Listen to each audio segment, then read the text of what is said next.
கடலூர் மாவட்டம் சிதம்பரத்திலிருந்து தலைக்குளம் நோக்கி சென்ற அரசு பேருந்தில் பள்ளி மாணவர்கள் படிக்கட்டில் தொங்கியவாறு உயிரை பணயம் வைத்து ஆபத்தான முறையில் பயணம் செய்த சம்பவம் அதிர்ச்சியை ஏற்படுத்தியுள்ளது.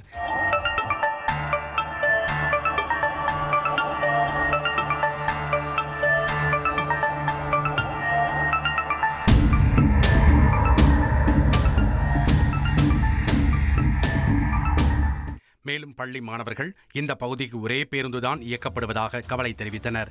எனவே அதிக அளவில் பேருந்துகளை இயக்கி பள்ளி மாணவர்கள் படியில் பயணம் செய்வதை தடுக்க நடவடிக்கை எடுக்க வேண்டும் என்று பொதுமக்கள் கோரிக்கை விடுத்துள்ளனர்.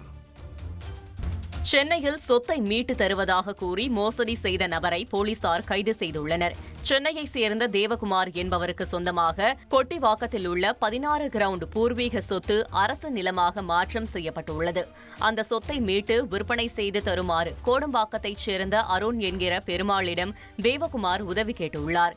இதனையடுத்து சொத்தை மீட்டு தருவதாக கூறி அருண் சுமார் 63 லட்சம் ரூபாய் பணத்தை பெற்றுக்கொண்டு பல மாதங்கள் ஆகியும் திருப்பி தரவில்லை. இதனால் சந்தேகமடைந்த தேவகுமார் கோடம்பாக்கம் காவல் நிலையத்தில் புகார் அளித்தார். புகாரின் பேரில் அருணை கைது செய்த போலீசார் அவரிடம் இருந்து காரை பறிமுதல் செய்தனர். உங்கள் தந்திவன் தொலைக்காட்சியில் ஆத்மான் செவ்வாய்தோறும் இரவு 8 மணிக்கு காணத் தவறாதீர்கள்.